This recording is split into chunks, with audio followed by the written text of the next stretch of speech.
Nikolai, how are you? Nice to see Hello. you. Hello, Anthony. Nice to see you. Yeah, here we are again. About 1 year ago. Yes. About 1 year Oh, ago, we yeah. started doing this, Uh, and Unbelievable. Unbelievable. yeah, it's been The really, life does not run. Life just flies, you know? really,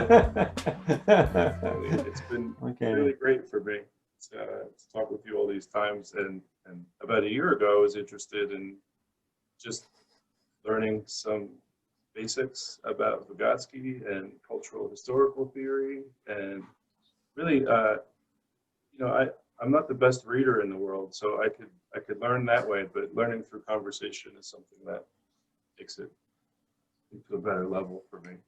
And we started talking about even just the differences between like learning and development um, right from the start. And that was about a year ago. And almost all of our conversations have been focused on cultural historical theory. And Yes.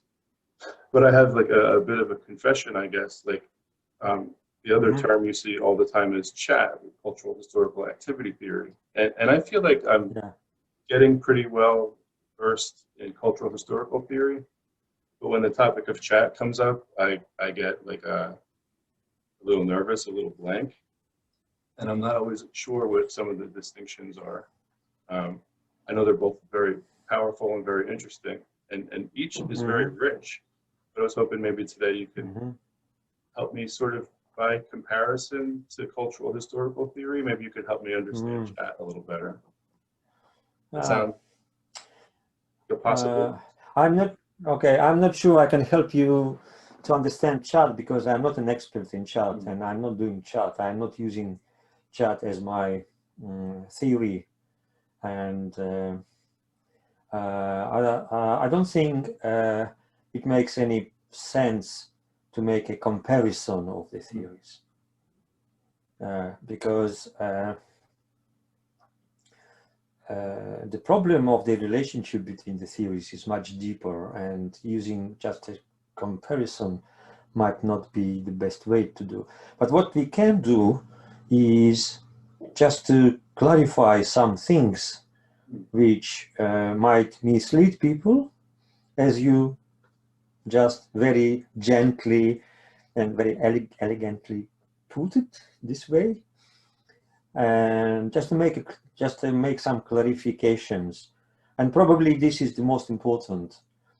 And then after these clarification things, people can start thinking about differences or similarities between chart and cultural historical theory. Uh, that's, I think, might be an interesting topic to discuss. Okay, So yeah, that's I will try to avoid any comparison, but I will try to clarify something. If you agree with this. yeah, that sounds good. That sounds good. I want to show you something very, very, very briefly. Mm-hmm. Mm-hmm. And excuse me, just one sec. Okay. Please, you are welcome. So what I have on my screen here is this is I believe it's a chapter that you published this year. I don't know when you wrote it, but um, it kind of walks through the concept of identity, and it presents it. Mm-hmm. It sort of talks about what chat might offer in terms of studying identity, and what cultural historical theory might offer in terms of studying identity. And what I found was there was a great deal of overlap between the two, but also some differences, each with its own sort of strength. Um, and what you didn't do in this paper was try to raise one above the other. And I thought that was interesting. You really just kind of laid out what each theory can sort of do for us. Um, Mm-hmm. so I was thinking, not necessarily to discuss this identity paper, but that's like my way in to the conversation. And Mm-hmm. some of sorry, some of the things you talked about Yeah. were that maybe they have different units of analysis, um, the Yeah. way they approach contradiction and or transformation and reorganization, or even mediation, Mm-hmm. um, have some differences, each with their own sort of costs or affordances. Yeah. So is that possibly Yes. a way we can go into this? Yeah, and thank you for mentioning this chapter. You just said you are not a good reader. You are a great reader. You know? you read, and your reading level of your readership, if I can use this word, is quite high. So please don't underestimate yourself as a reader. Thanks. I'm very slow. I'm a slow reader. So. And probably you as a reader is much better than me as a writer. That's sometimes I feel like that. Okay, yeah, you are right. That paper was about identity and how different theories might help us to study identity from different perspectives. And it was my intention, it was my aim not to compare the theories. And the reason is that I just wanted to destroy, to interrupt, to terminate one of illusions and one of stereotypes. Sorry, Anthony, stereotypes about myself, about Nikolai. There are two stereotypes about Nikolai. The first is that Nikolai doesn't like chat. Nikolai hates chat. Nikolai doesn't want to hear about chat. And this is absolutely stereotype. It has nothing to do with the reality. And the second stereotype is Nikolai hates triangle of activity. Activity triangle is Nikolai. If you say the word triangle, Nikolai gets crazy immediately. So no. Look, and that's why I just wanted to use the opportunity to show that I have all my respect to chat.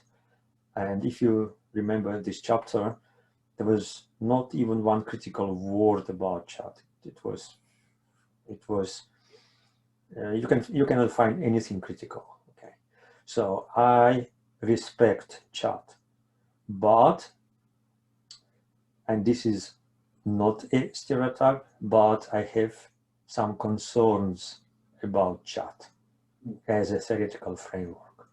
And not only me. I know some researchers, and even famous researchers or just established academics, who started to work with chat, and they are moving gradually back to cultural historical theory. And again, this is a very interesting topic to discuss, but I don't want to discuss it now. What I want to discuss is just to answer your question about the similarities, differences, overlapping between the two theories without comparing them. And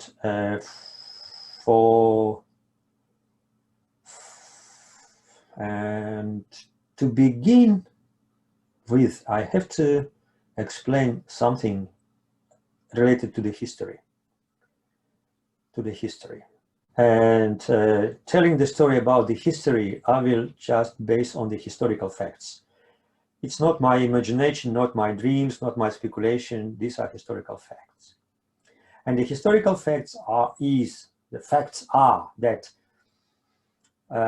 what we have three theories.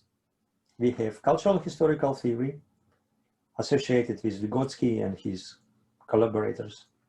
We have an activity theory or theory of activity developed by Alexei Leontiev.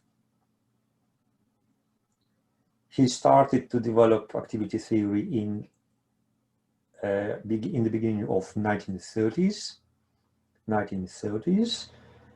and he continued to develop activity theory till the last day of his life. He died in 1979. Okay, if I'm not wrong, or something about it.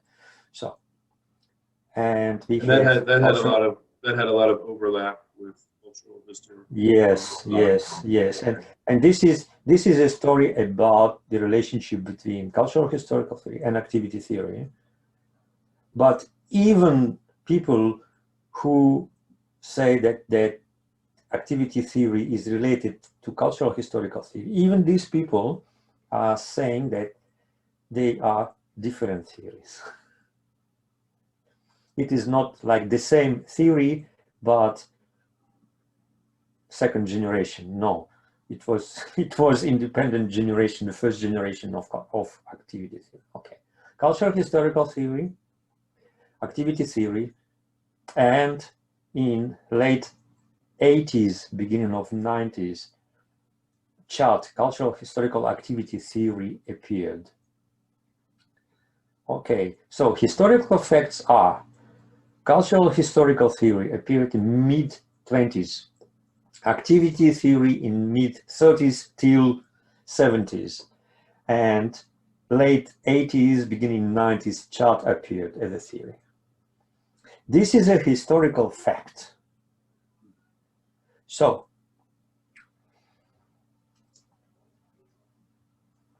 and on the other hand, three theories are somehow related. Okay? But what I'm, let's say, what is my concern about is that people who developed CHT and who follow CHT, I don't know why they call it CHT or activity theory, in brief. But this is a big mistake, because activity theory is the theory developed by Leontiev, and CHT cannot be named activity theory. This misleads the people. So my position is cultural historical activity theory and cultural historical activity theory. But what I don't like is that they call the third one an activity theory. And I was expecting the people just to explain to the community that, hey, people, please don't call us activity theory, because activity theory is Leontiev. But these people do Are you not. saying this is kind of like three separate streams coming from the same body of water? Or is it two streams coming from the body of water that would be Vygotsky? That's not a good analogy. So we have to understand the difference, similarities and difference between cultural historical and activity theory, and only after that we can then trace the difference between. And there are, well, what I'm saying is that the relationship between three theories historically and theoretically, methodologically, are very complex. Okay. This is not like simple generations. So, and I don't like, and I totally disagree with the division of the CHT by generations, because when they say that Vygotsky was the first generation of CHT, it does not contradict, because Vygotsky did not develop CHT. CHT appeared almost 100 years after Vygotsky's death. Okay? Do you understand what I mean? Yeah, I do. So yeah, I do. Vygotsky was not the first generation of CHT, and Leontiev was not the first. You're talking to a very naive student right now. So I'm sorry that if my questions are kind of dumb, or if I'm asking. Yeah, no, it's okay. These are great questions, but I don't think the metaphor of generations is a good metaphor to explain the relationship between three theories. Because if we use generational approach, let's think about what generation is.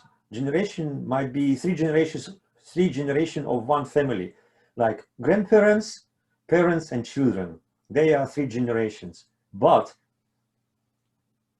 historically, grandparents die, do not exist anymore. Okay? So, and when I hear that there are three generations of CHT, my first question is, CHT, first generation of CHT, Vygotsky and CHT? No. Vygotsky is not CHT. Vygotsky is cultural historical theory. Second generation of CHT? No. So generations die. That's the reality, right? Yeah. Do you agree that in a family, generations, all generations die or dying or has to die, right? Yeah, unfortunately, and I think of some of my own, rest in peace. I think the only thing worse than dying would be living forever, probably. So yeah. Yes. But why is this? Why would if somebody's like, okay, I understand what you're saying, but kind of like, who cares? Like, why should people care? I guess. I'm not saying that in a rude way, but why is this important? Look, this is important because the idea of 3 generations of chart, the idea which is very popular, first generation of chart, second generation of chart, third generation of chart, and now generation number 4 is coming. It is not a best metaphor to explain the relationship because cultural historical theory still exists and is not going to die. No way. And activity theory still exists, not going to die. And chart as a theory exists, and God bless it. I would love to. So this is not generations which replace each other. They are 3 coexisting theories. Because when Vygotsky started cultural historical theory in 30s, when he died, some of his former students, colleagues, collaborators, they continued working in cultural historical tradition. They did not join Leontiev's activity theory. They continued to develop cultural historical theory in parallel with the group of Leontiev. So it was a kind of breakout rooms. Some Vygotsky's followers continued his line. Some of them would join Leontiev and started to develop activity theory. So, which means that there was a second generation of cultural historical theory. I can give you names: Lishina, Slavina, Bajovich, Morozova. Those names are not known in the West, but that people did really exist. And they were professors, they established their schools. They were not in Leontiev team, they were working, developing Vygotsky. And then there was a third generation of cultural historical theory. Vygotsky's granddaughter, which is actually physically the third generation. Vygotsky's granddaughter, Elena Kravtsova, all her life, she was working with cultural historical theory. She did not do anything with activity theory. She did not do anything with chart. She and her team for 40 years were working with cultural historical. So, in fact, there is first generation of cultural historical, second generation of cultural historical, third generation of cultural historical. In activity theory, it's the same. First generation of activity theory, second generation of activity theory, and the same with chart, but it's only because it's new theory, it's only first generation. So instead of one family, we have we have 3 families. Of course, they are relatives, but they are 3 families. Each of the family has its own generations. That's the complexity. That's the complexity. So, and I don't believe that there are just 3 generations of chart. No. It's not. It's not correct. So very interesting. That's a kind of that's. Huh? I said that's very interesting, and I'm not very widely read, but I don't hear a lot of other people saying that, describing the same thing. This might not be a good question for now, but would you agree? Do you feel like you're one of the few people saying this, or is this kind of a widely known, and I'm just naive? No, it's not widely known. This is what I'm trying to explain to people, that the reality is deeper. In some of my speeches, I try to explain this, but you know, the situation at the moment is there are some big names in chat, and these big names are great guys, but they take over, they keep a control over everything. You cannot publish in the journals if you are having a critical idea about chat. No way.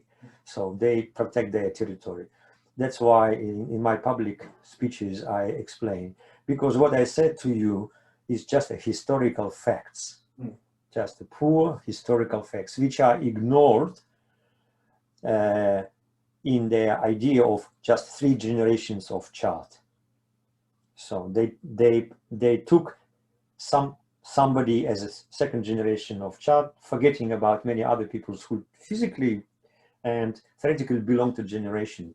So it's not a good way. So that's why the metaphor of generations is not good. It doesn't explain. It explains, but it doesn't explain the complexity of the whole picture. Okay, it's again an example of simplification and fragmentation, as we discussed so many times with you, that the most difficult and the most dangerous situation is when the theory begins to be interpreted in very simplistic and very reductionist way, and this is actually what happens. So let's forget about the generations, because I have many things to say. Yeah, good.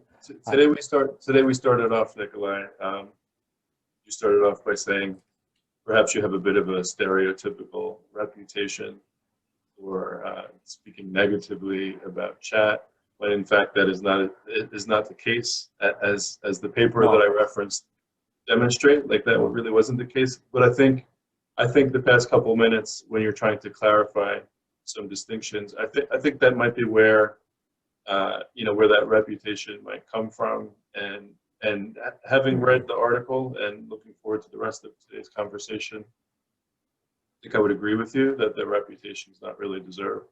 So let's move our conversation in that direction. What are some things? Well, I don't. Is there a way to like summarize what you think chat is, very like basically, or would you like to take it in a narrow direction? No problem. You said about reputation, I said about stereotypes. Look,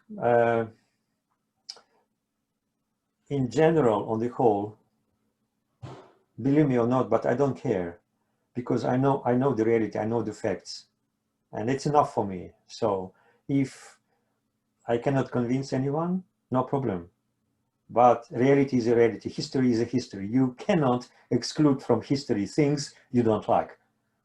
Or you cannot exclude from the history things which do not fit to your model. So that's not a good way to do things. Okay, so, and of course we need to discuss a lot of things in relation to all 3 theories. They all are 3 coexisting theories, because even now there are people, fantastic researchers, academics, who are not doing chat, who are not doing activity theory, but who are doing cultural historical.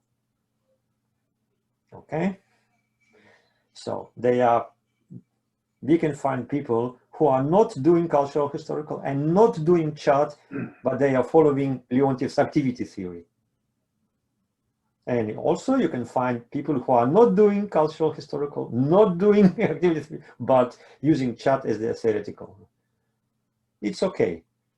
It's okay. It's okay. But my main message is that instead of speaking about 3 generations, we have to speak about 3 coexisting theoretical approaches, 3 coexisting theoretical frameworks, 3 coexisting theories. Maybe cousins? Okay. Sorry? Maybe cousins? Maybe nieces, nephews, relatives? Cousins, so that's another story. Okay, Another story. Because generation model tells me that first generation died, second generation is still alive, but not. But the youngest generation is the most energetic. So that's not okay. So let's finish that. So I wanted to just So, project this onto my screen very briefly. yes, yeah, yeah.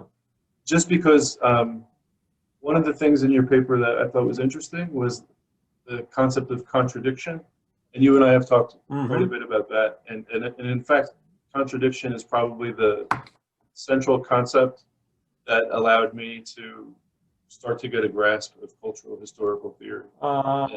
And in your Yes, paper, let me just finish my question. yeah, In this particular yeah. paper, we're saying the use of contradiction in a chat model is different than the way contradiction is thought of or used in a cultural historical theory model. Do you think that might be a place we could start? Like the way these two models deal with the concept of contradiction? Yes, definitely. But let me say something before we come to the contradiction, Sure. because the idea of contradiction requires changing of our direction, and we need to speak about dialectics. Yep. Because to speak about contradiction without dialectics is not the best way. So, but before coming to the dialectical layer, the dialectical, so to say, level of, I just want to say something about cultural historical theory and chart, not comparing them, but just presenting the specific features of each. So if you take cultural historical theory, I mean cultural historical theory of Vygotsky, and which is not dead, which is still alive. This is a very clear theory. I mean, it's a sort of classical type of theory. It has very clear subject matter, and the subject matter is the process of development of human consciousness, which is the system of higher psychological functions. Okay, so it has several laws, several objective and universal laws of development of higher psychological functions, which are important, which is important part of the theory. It has its system of concepts, which are related to the subject matter and which are related to the laws of development. And finally, it has its own research method, which is related to concepts and laws. See, this is a kind of clear theory with all these aspects. It looks like a classical theory, like a classical traditional theory. So what kind of theory chart is? Chart is a different type of theory. It's a type of postmodernist theory which has no clear subject matter. What is the subject matter of chart? I don't know. Activity, interactions, mediation, well, work design, system of activity, I don't know. So, are there any laws represented in chart? No. What is the system of the concepts of chart? Yeah, maybe subject, object, mediated artifact, all these things. Yeah, that's more or less okay. But you see, these concepts are different from Vygotsky. Vygotsky didn't have a concept of subject or object or division of labor. Okay? So, and finally, what is the main research method of chart? I don't know. Maybe there is some, but it definitely is different from that of Vygotsky. You see, Vygotsky wanted to create a fundamental classical theory based on the classical principles with very clear components.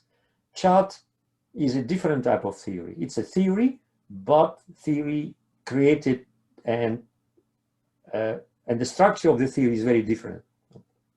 So, but probably this is not the most important point. The most important point is cultural historical theory was a psychological theory, and it was a theory of developmental psychology. Okay? Because the idea of cultural historical was to understand the process of psychological development. Activity theory, Leontiev, was also psychological theory. And the idea of the theory was to understand the process of development of consciousness, but consciousness from human activity, consciousness activity principle. So they were different theories, but they were both psychological theories, theories of psychological development of human beings. CHT is not a psychological theory. It is not a theory of psychological development. It is not a theory of development of high psychological functions or consciousness. This is a theory about activity systems. Very interesting matrix to analyze any kind of activity systems. It might be school, it might be a restaurant, it might be, well, the research community, it might be university, it might be every activity, every system of activities of human beings. That's okay, but this is not a theory of psychological development. And this is the most, from my point of view, from my humble opinion, is the most important difference between Leontiev and Vygotsky, cultural, historical, and activities, and CHT. That's very helpful. Very helpful. Yeah, and I even think that CHT is not the theory in a classical sense of this word. It's something theoretical framework or something. Which probably has its advantages and maybe disadvantages. Yes, of course. Would you say this is a very basic framing? But would you agree that cultural historical theory is a little bit more focused on maybe an individual, whereas CHT is a little bit more focused on group or system? No, because if you look at CHT, in CHT there is no more focus on individual or more focus on social, because they take a system. If you look at Vygotsky, there is also no priority given to individual or social. It also takes social individual as dialectical unity. And as you know, in dialectical unity, there is nothing which is the first and then the second. So dialectical unity is the unity, two parts are equally important. We cannot say that this is more important, this is late. We can focus on that, focus on that. So this is a dialectical thinking. Yeah, so I don't think it's a big difference, but for me, the biggest difference is that Vygotsky theory was about the development, how the social becomes the individual, how higher psychological functions appear, how they become individual functions, how they then the individual is using these functions to regulate his activity, which is social. So okay, so how social is becoming individual and how individual is becoming social. So, but this is focused on the development. But CHT is more focused on transformation of the components of activity systems, like changing of the activity systems, reshaping, reframing, or transforming of existing activity systems to make them more efficient. So, and we are coming to the idea of transformation, and we are coming to the idea of development. So that's what I wanted to discuss before we come to contradiction. I still remember your question. No, that makes a lot of sense. Yeah. So, so very briefly, would you say perhaps different personality types might be drawn more towards cultural historical theory or more towards CHT? you think, or Well, not necessarily? Or do you think it's maybe there might be a preference for another reason, or perhaps it's just simply what you learned about first, uh, or maybe none of the above? I have to think a little bit to formulate. Sure. So, as I said, and I just want to repeat that chat, from my point of view, is not a psychological theory at all. Okay? It's about humans, it's about human activities, it's about systems of activities. Of course, it does not include human beings, but the process of their development is not in the focus. The focus is on the transformation of activity systems, bringing changes or mediations between subjects, objects, divisions of labor, tools, and so on, so on. So this is important because one of the concepts of chat is the idea of transformation. They even call it the principle of development, which is a transformation. But as we already discussed, and I'm sure you remember that not every transformation is a dialectical process. Not every transformation is developmental transformation. And do you remember my example with the movie Transformers? Yeah, the transformer might be able to change shapes, but it can also change back. Yes, and if something yeah, can transform back, then it wouldn't be dialectical.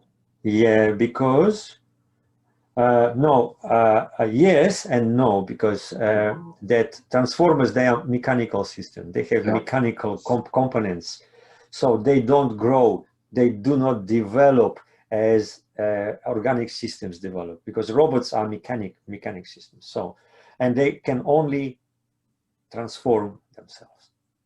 But living systems, organic systems, they are not only transforming themselves, they can create new organs. Like a tree, which when it grows creates new waves. And when the system is able just to create from itself new organs, new waves, this process is called metamorphosis in Hegel. This process is called reorganization, qualitative reorganization. Yeah, you are right. It cannot come back, but transformers can. But the main point is that transformers do not build from themselves something else. So they are still the same. There are no more components. So, and it might look like a transformation, but sometimes not every transformation is a dialectical reorganization. Okay?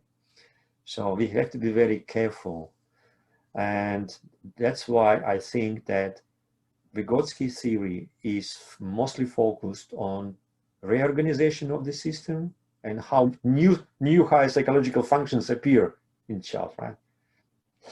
Is there a metamorphosis dynamic in chat, or is it more, or do you think it's more of a sort of a mechanical transformation of a system? Is there an organical element? I don't think they consciously think about the mechanical, but from what I have read, maybe I was wrong. So they are using term transformation all the time. I didn't find any paper about chat which speaks about reorganization. Okay, they speak only about transformation, and this is enough from their point of view. When the system is transformed, it's okay. But for me, it's not enough.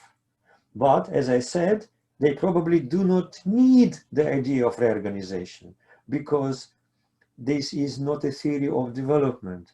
They are not taking activity systems as self-developing systems. It's not their focus. Their focus is that how the system is in the process of transformation. And this is my question, and this is my concern and this is my understanding. For me, cultural historical theory is much better to study the process of development because it relates to the process of reorganization. But reorganization doesn't happen without any reasons. The reorganization is always a result of a contradiction. If there is no contradiction, there is no development. If there is no qualitative change, there is no development. Development is not only quantitative change, it's a qualitative change, revolutionary, as Vygotsky said.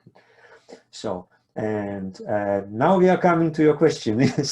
I'm still keeping your question in mind. So, what do you think is the idea of contradiction in chart? And what is the idea of the contradiction in cultural historical theory?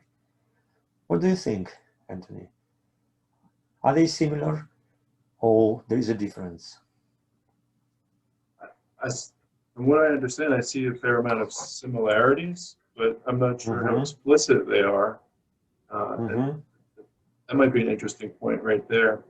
It seems to be, and I don't know this model very well, but it seems to be that contradiction in chat deals with contradictions between different points on the triangle. Yes. And contradiction in cultural historical theory deals with, to some extent, capacities and demands. Like there are certain demands, but you don't have the capacity yet, and the demands sort of fuel the meeting. You either meet it or maybe you don't. But that's where the tension or the drama. So, but I don't know. I don't know if like at a system or activity level. I don't know if that's a mechanical thing or an organical thing, and is there talk of systems developing, or is there more talk about just systemic change, things like that? You see, this is not an easy question, and I feel better now. And it needs a special conversation. We can spend hours discussing that, but let's forget for a while about the contradictions in chat when the different components of the triangle are contradicting. Let's come back to the dialectical understanding of the contradiction, because there are contradictions and there are dialectical contradictions. And not every contradiction is a dialectical contradiction, as you know, okay? For example, we can be in a contradiction with you, we can be in a total disagreement, you disagree with me, I disagree with you, but it has nothing to do with a dialectical contradiction. So a dialectical contradiction is the contradiction between two coexisting tendencies, processes, which together define the certain thing. Do you remember my example about life as a contradiction of death and birth? Do you remember that conversation? I don't think so. I think it makes sense. Okay. Then I can give you an example of the dialectical contradiction about two processes, coexisting processes, which logically should not exist at the same time, but they do exist at the same time, and only together they defined some process which cannot exist without them.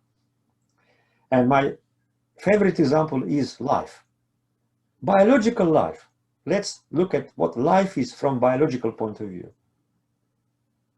What is life? We can say life is the process which begins from the birth and ends with the death. When there is death, there is no life. When before birth, there is no life. I mean, if we forget for prenatal, of course. So, and there are three things: birth, life, death. Okay, can then birth and death coexist in life at the same time. No. When there is birth, there is no death. When there is death, there is no birth. So, right? This is an example of formal logic. Formally, the birth and the death are mutually exclusive. They cannot coexist, right? But dialectically, they do coexist, and they define life. If we look at birth and death as not as oppositions, but as dialectical opposites, it gives us a very interesting way of thinking. Yes, death is not the opposition of life. Death is the opposition of birth, right? Yes? Yes, okay. That's important because people always think traditionally life and death as two opposites. No, birth and death are two opposites. Right? Okay. And they both together, they create life. When the human body, the organism, first moment from the birth, we might say, okay, the act of birth is finished, now life begins. But that's not correct. Biologically, the process of birth remains because every moment, every single moment, the organism creates new living cells. And some cells are appearing in the process of birth. At the same time, some old cells are dying. They are in a permanent process of death. And as you know, every 3 or 4 years, there is no one single living cell in your organism which you had 4 years ago.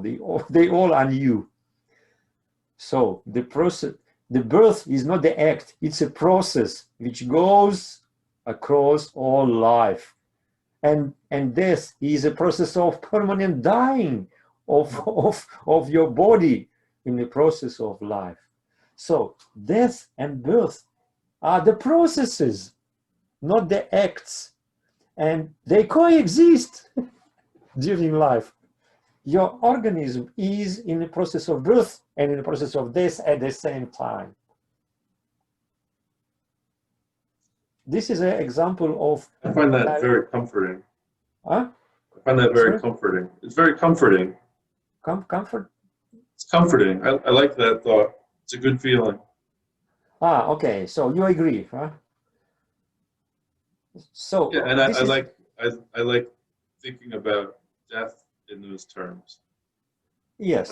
Okay. Rather soothing. Perfect. So, and then when we die, and here we are 45 minutes closer to death. Yeah. But look, when we physically die, our children, they are continue the process of birth and the process of death. So, and life as life exists.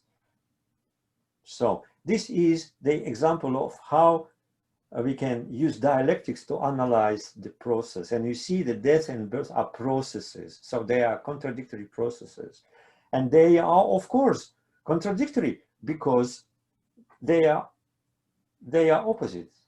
So the same logic Vygotsky tried to apply to psychological development, because he said that development of higher psychological functions follow and they obey the same laws and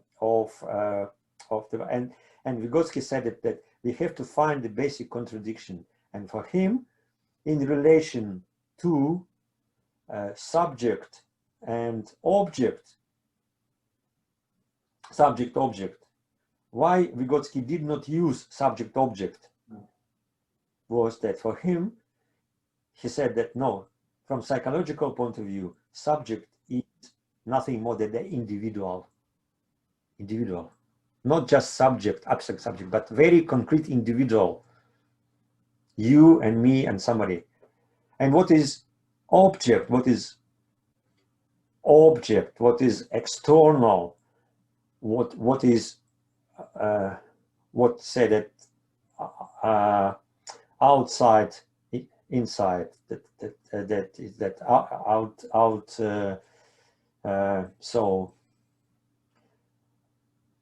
the word outside and word inside. Say that external, sorry, this is the word external, okay.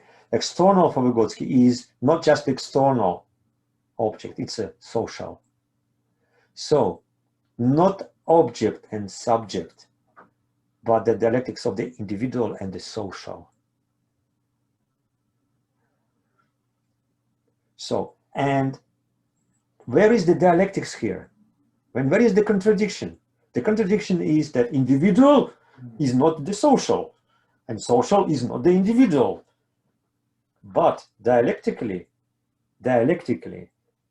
what is social? Social is not just social surrounding. Social is a social environment.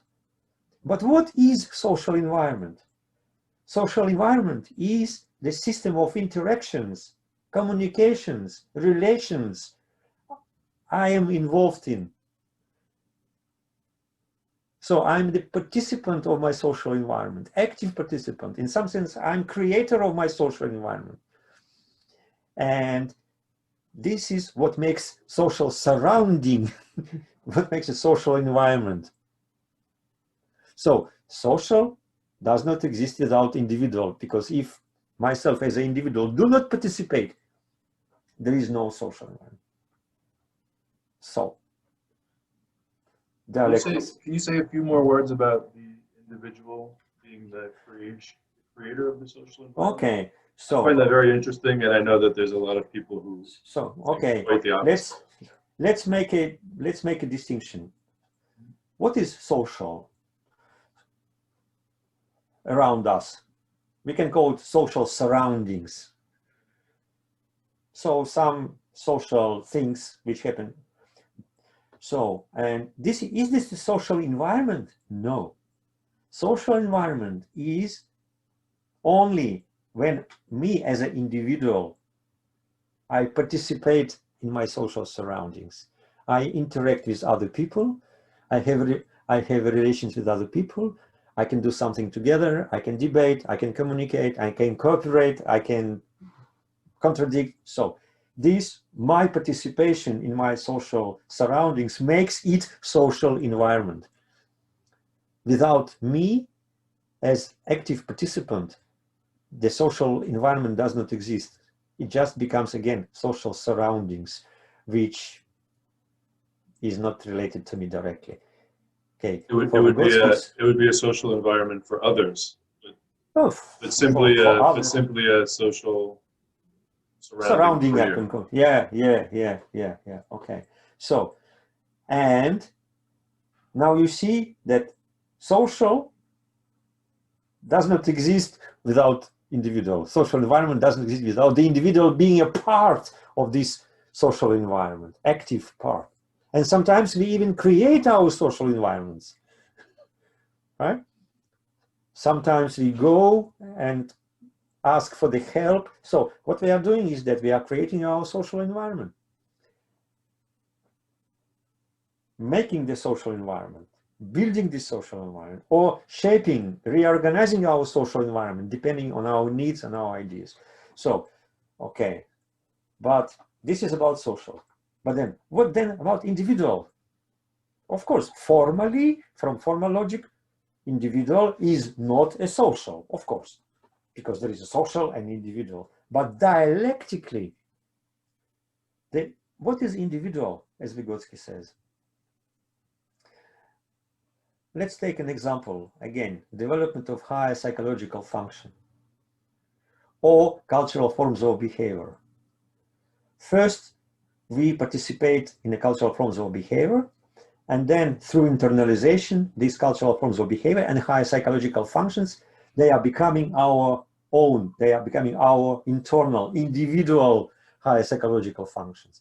For example, you can think for yourself. You can say, Nikolai, when I think, it's absolutely individual, huh? Because it's my thinking. It's internal, it's my thinking. But of course, I know you are now looking at me smiling. of course, if we go deeper, we can say, okay, and what is the nature of your thinking? What is the origin of your thinking? He said, well, origin is social. Why?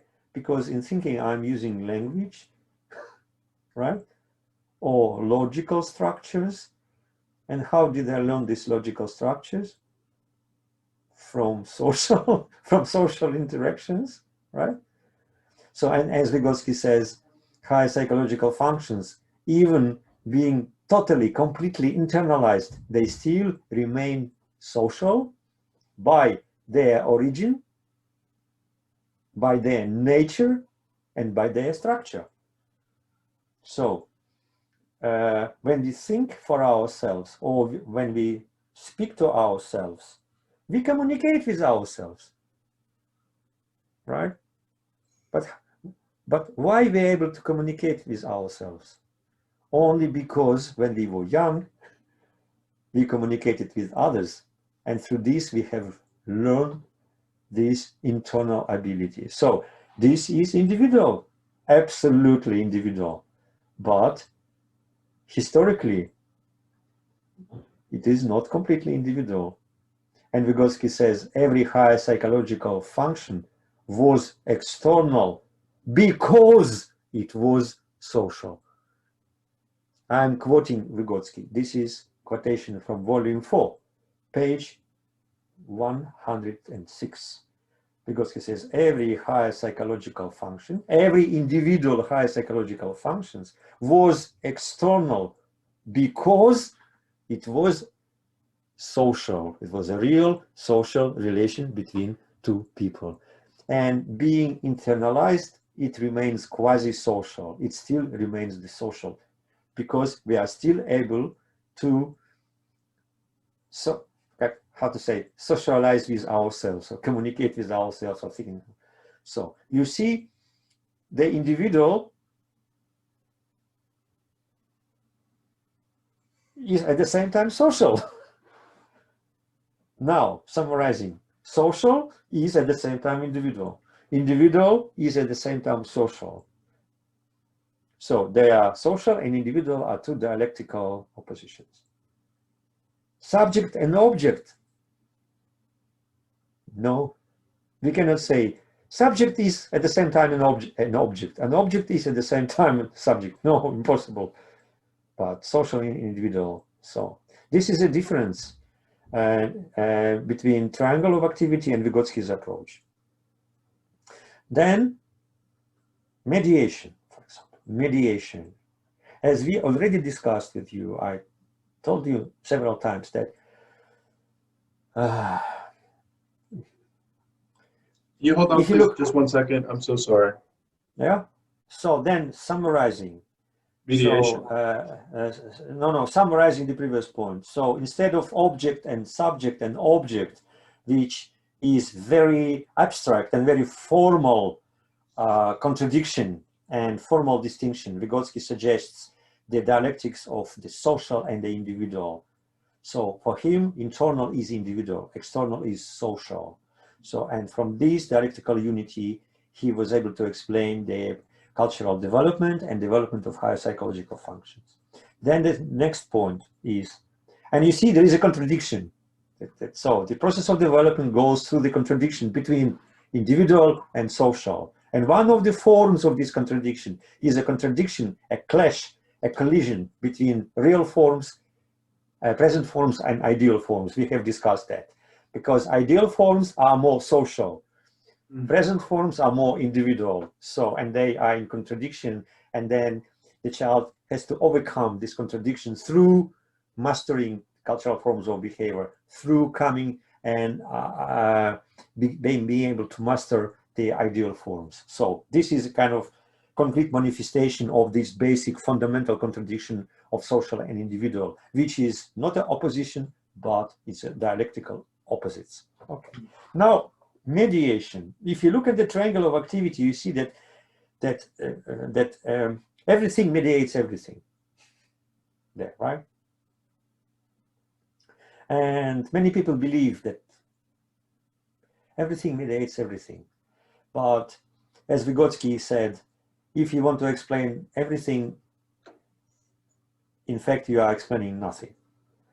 So, and on the top of the triangle of activity, there is a component called mediating artifact or mediating tool sign, right? If you can show the triangle again, Sure. you will see. You see on the top,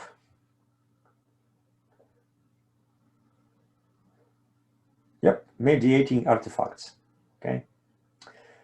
So, I don't want to explain that where is the problem here, but I want to tell that Vygotsky was not against the very concept of artifact.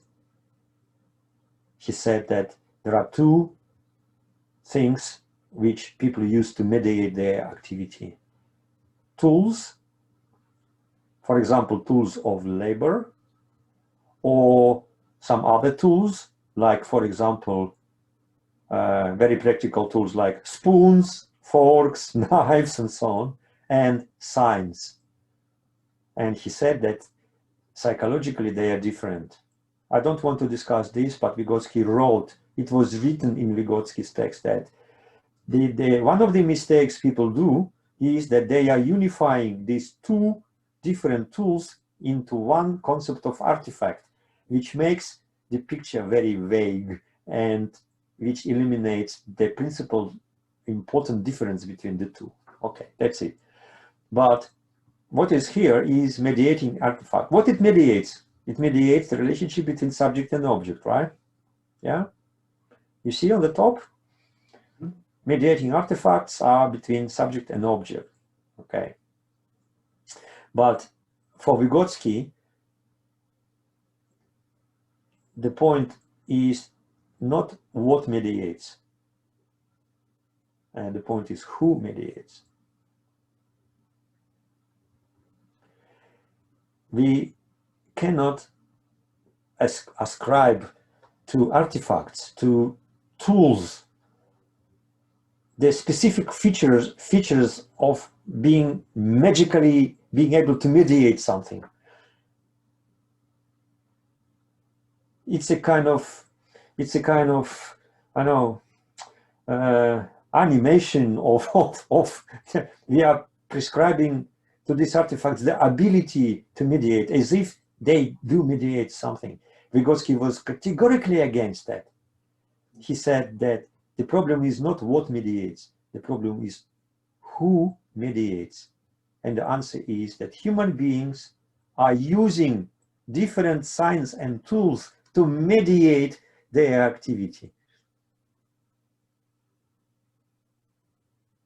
If people do not consciously use tools to mediate their activities, these tools mediate nothing.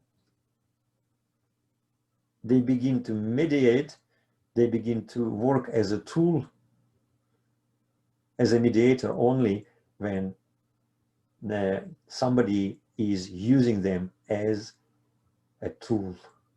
So tools do not mediate. We are using tools for our activity, and therefore they are taking they are beginning to complete, they are beginning to work as mediators. So they how to say, they obtain the function of mediator only when human beings are using them. Themselves, they mediate nothing. They have no power. They have no power to mediate. We cannot mystify them. Are there any circumstances where the tool or the sign, which would be a psychological tool, are there any circumstances? Yes. Are there circumstances Yes. when the tool has more agency than the individual? No, I don't believe in this. We can speculate on that, but your question was to compare cultural historical theory of Vygotsky. So, and Vygotsky said, so we can debate with Vygotsky, but before debating with Vygotsky, we have to understand his position.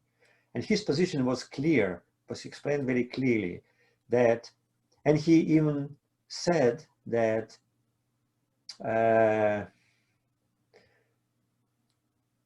to say that a sign or tool is able to do something, it's the same than to say that the stick is taking banana to chimpanzee. But in fact, chimpanzee is using the stick to take the banana. Stick itself has no power to bring banana to chimpanzee. That's what Vygotsky said. And he said that speaking about this, you are forgetting the human being.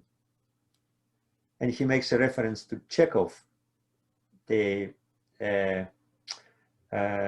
cherry orchard, or cherry, what is the Chekhov's, what is in English Chekhov's piece? Cherry orchard, something like that. So you should not forget the human beings who mediates. But your question is, okay, first of all, Vygotsky says that first we are using signs to mediate our relations with other people. But then through the process of internalization, perezhivanie, the sign becomes the individual. It becomes the individual tool of mind. But becoming individual tool of mind, it is not equal to the tool of labor, like a spoon or the knife. So the word is the same, tool, but the meaning is different. So you see, this is the process of mediation, is about who mediates and who remediates. And in Vygotsky's experiment, what he did, the task was given to the child, for example, to remember something or to keep the attention to something, and the child could not. It was a collision, contradiction specially created, and the child was not able to complete the task. And then there were some neutral objects around this, like small pieces of paper, some pieces of wood, or just small wooden cubes. And child was given a kind of way of how to use these objects as tools which might help him to, or as a science, which might help him to remember something. And the child is begin to actively use these neutral, absolutely neutral objects like paper, pieces of wood, but the child begins to use them as a reminders which might help them to forget something. So you see, paper, piece of paper, piece of wood, cubes and others, these are just objects.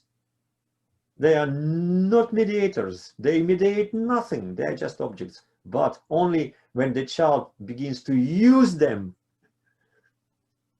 as a sign for themselves, they begin to mediate. So then, what mediates? Not a problem. Who mediates is a problem.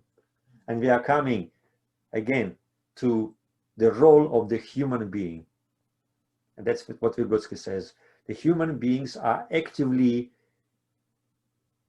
reshaping, rearranging their social situations using external tools, external signs, and then external signs are becoming their psychological tools.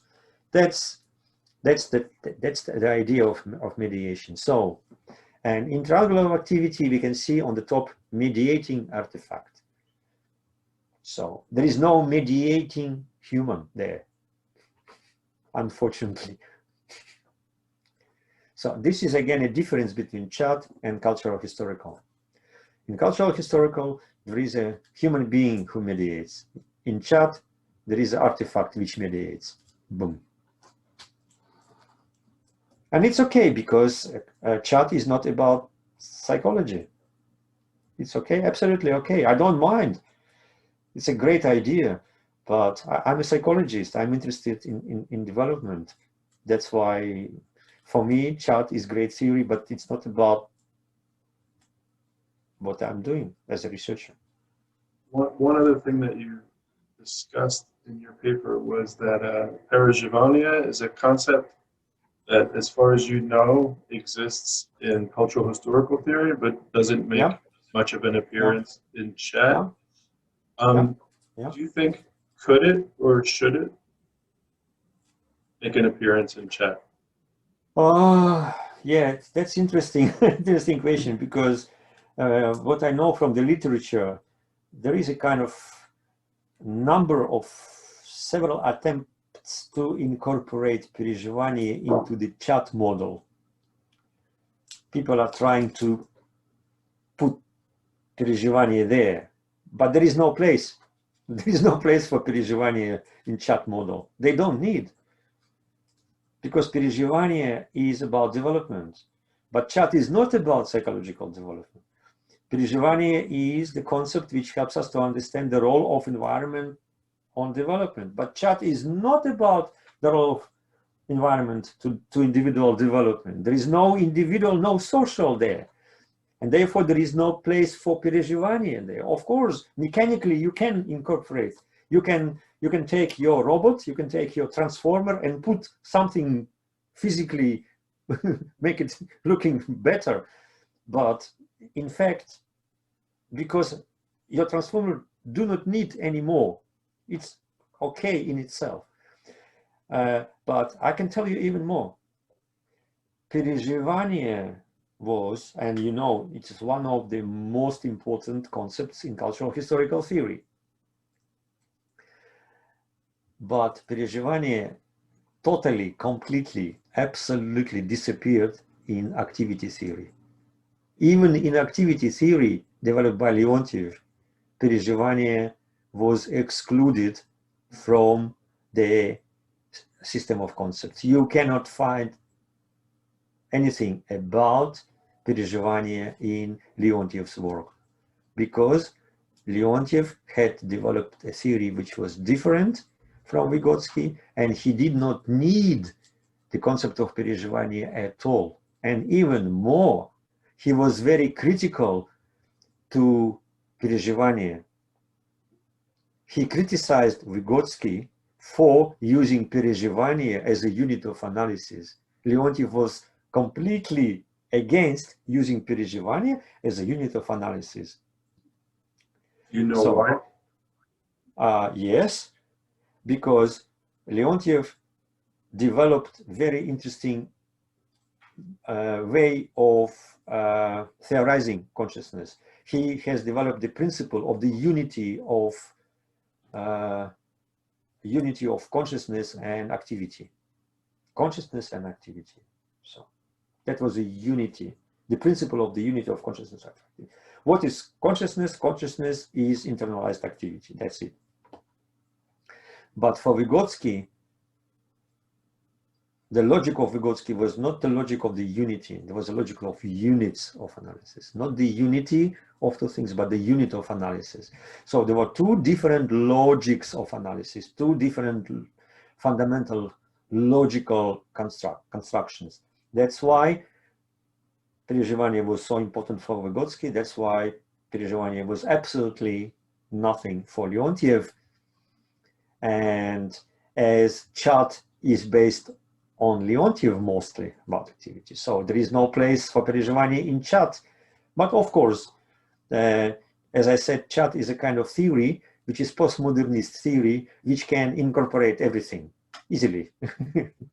It's like one more block to your Lego to your Lego construction.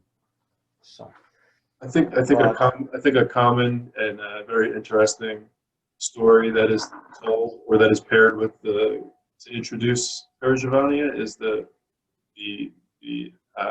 alcoholic or the psychotic mother and the three children, each who are affected by their environment clearly.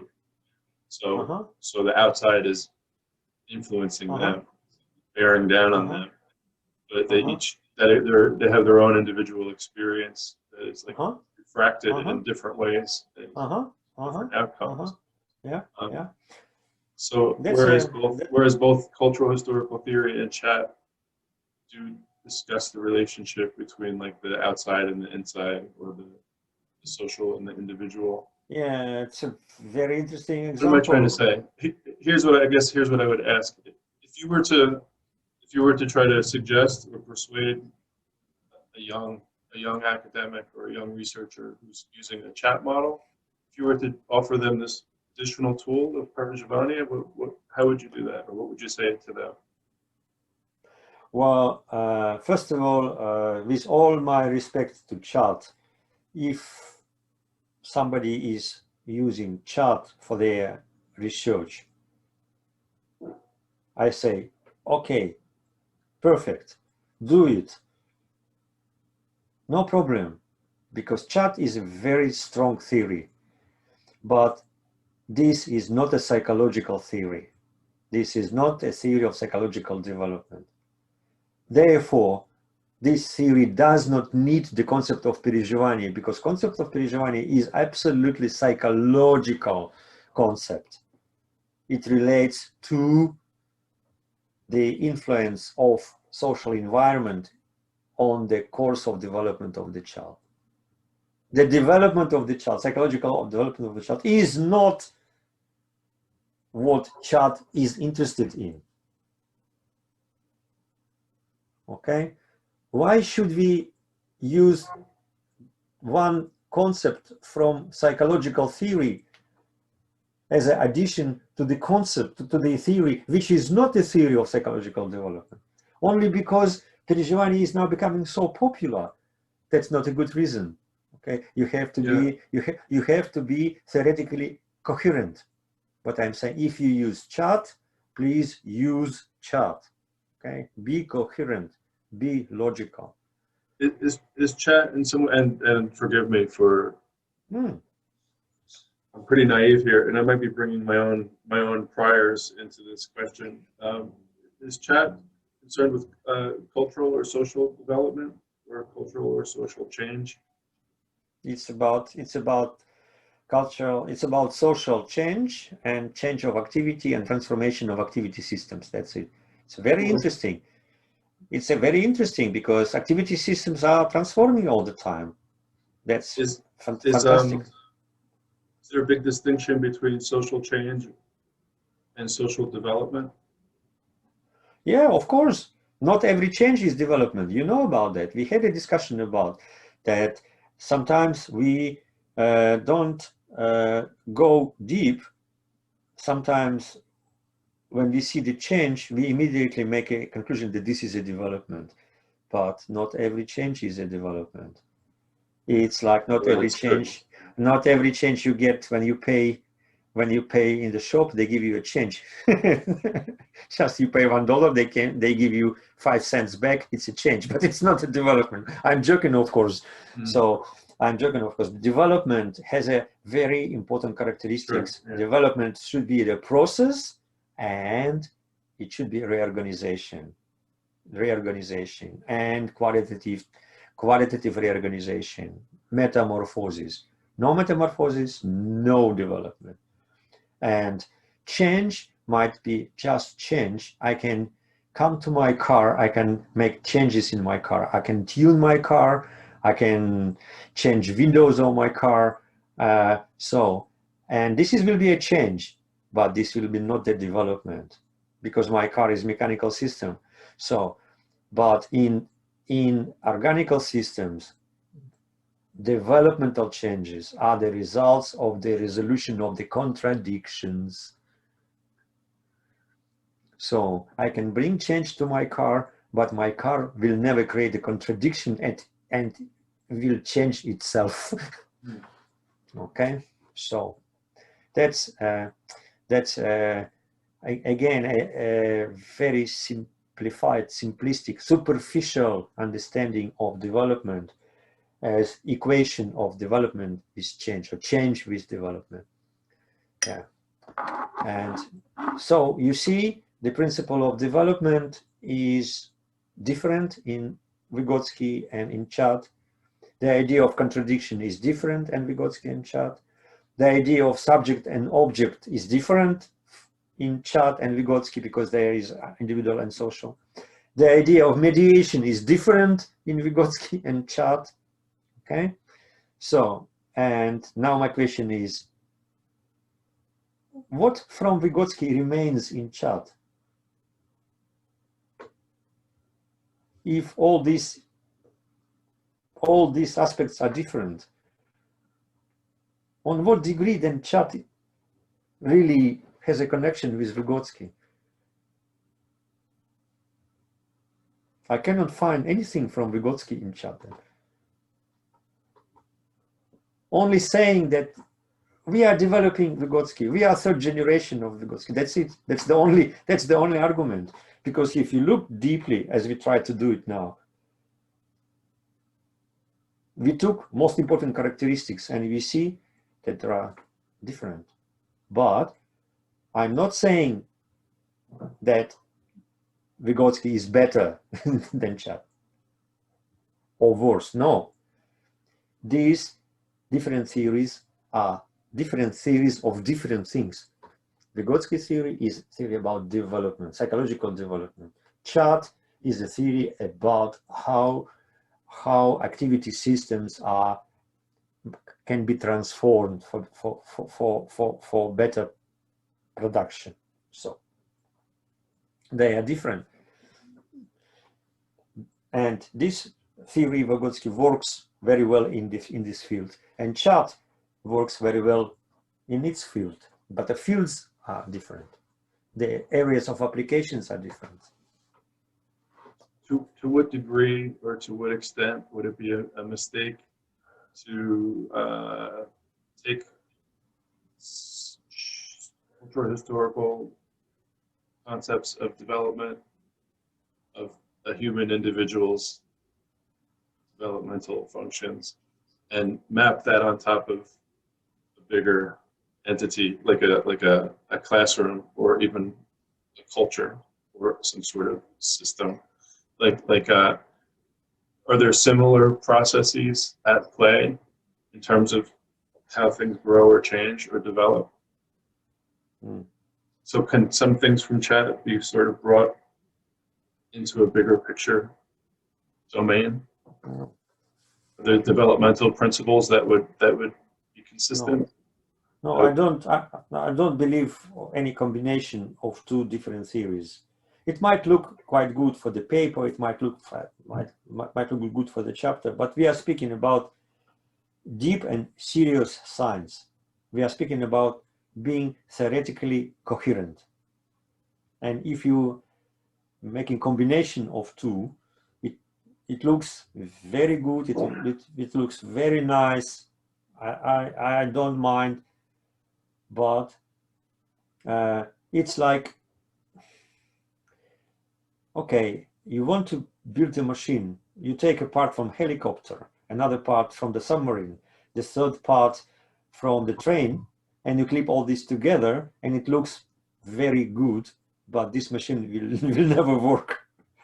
I don't like this. So if I want to fly, I prefer to take the flight. If I want to go somewhere, I take a car, but I don't like the machines built from parts of different machines. So Vygotsky theory was designed for making a research on psychological development. Chat was specially designed for studying the transformations and improving of activity systems. So if, as a researcher in a classroom, my task is to focus on the process of child development in the classroom or in play or in learning, if my task is this, it's better for me to take cultural historical theory with the instruments. If my task is to think about how can I optimize or how can I improve my pedagogy, my pedagogy or the whole school for better support the children's well-being. So I'd rather take chat because chat gives me the basic model like subject, object, division of labor and rules and so on. And I can just, as a matrix, I can just put the matrix to the reality and I can understand the components of my activity system, which components contradicts to which and which components mediates, and then I can make changes. So that's why they call it developmental work research, right? They are trying to reorganize or transform the system. This is a different task. There are different tasks. It depends on our research question. But what I'm against is that the difference between these two theories is not clearly explained. I don't know why chat people still keep on this idea of generations. And one of the recent publications of Uri Engström was on video. He tried to explain why generation model, but I expected from him something like, dear people, sorry, we misled you. The generation model is not good. Now we know that it was just a metaphoric, but unfortunately he didn't tell this. So he insists that generation model explains the relationship with three theories correctly. But as I said at the beginning of our conversation, it does not explain the relation between the theories correctly, because it excludes many researchers and generations of researchers who were involved in the process of developing cultural, historical, and activity theory. Wow, and that's my question. And I'm asking this question all the time, but there is no answer. But it's okay. I don't mind. Chat is great. So I agree. so I wasn't crazy to propose this conversation today, and I wasn't completely nuts to be a little bit confused and to be seeking some distinctions between the two. But I think certainly when I watch this a second time, that's usually when I could be present in a different way. I could pull things apart in a way that's very okay. I'm pretty sure we covered the main subject of today's conversation. It's very interesting. And we spent again 2 hours. Oh, Anthony. We're 2 hours closer to death, but I feel more alive. Yeah, and I love to talk to you, Anthony, because your questions are so interesting. And what I like most of all is that you are from practice. You are a practical teacher, not a high degree academic or doctoral. So, but you are interested in such a deep and high matters and items which not every teacher is interested nowadays.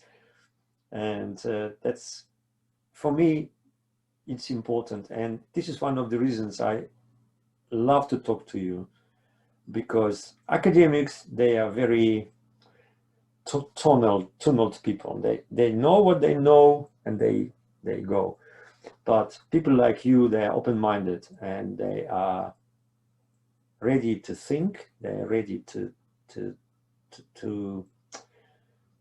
make steps forward, and that's the reason I'm talking to you. Well, thank you. It's always a pleasure. Yeah. And I always learn. I always feel like I'm learning a lot on the spot. And when I process it a second and a third time, that's when I really learn it. And Yeah. I appreciate it so much. Oh no, we all learn from our teacher. We all learn from Vygotsky. So we are students. Look, if comparing to Vygotsky, there is no difference between us, Anthony, because Vygotsky is a mountain, is a Mont Blanc or Everest. Comparing to Everest, the difference between who is higher, you or me, is nothing. How does that happen? How does one individual in 3 decades, 3.5 decades, become an Everest? Oh, Any idea? I mean, obviously, this was one of the hardest working people. Yeah, and I don't think I can reach the level as Vygotsky had, but at least we have a good example. We have a good role model, and we can learn a lot of lessons from him. Yeah, it's such a fascinating topic. I know it's not for everybody, but somehow the fact that the more I learn, the less I understand, and it keeps me. Oh yes, yeah. Okay, so great to see you. And thank you very much. Yes, and thank you very much for your time, for your energy, for your interest, for you encouraging me to discuss these things. Because without you, I could probably will be not able to do this. Well, maybe we'll do it again then. I don't know what the topic will be, but let's keep an eye out for that. Okay, absolutely, always. It's my pleasure. Why should I say no to you? Why should I yes to my pleasure? Why should I no to my pleasure? I don't know. So just contact me and we continue. Okay? Sounds good. Okay, Nikolai. Okay. Thank you very much. And you give me the permission when you have a video to put the video to my YouTube channel? Sure, absolutely. Awesome. Absolutely. Okay. No copyright problem between us. Huh? Yes, this work is open for you always. Okay. Thank you very much, and have a great day. And I go to bed. Yeah, and now I'm going to go to work, so I have to go. Okay. You will become social, and I will come to my bedroom to be absolutely individual. Yeah, unless I'm in a dream right now, I'm not sure. I always feel that way. Okay, I'll talk to you. Okay. All right, Jack.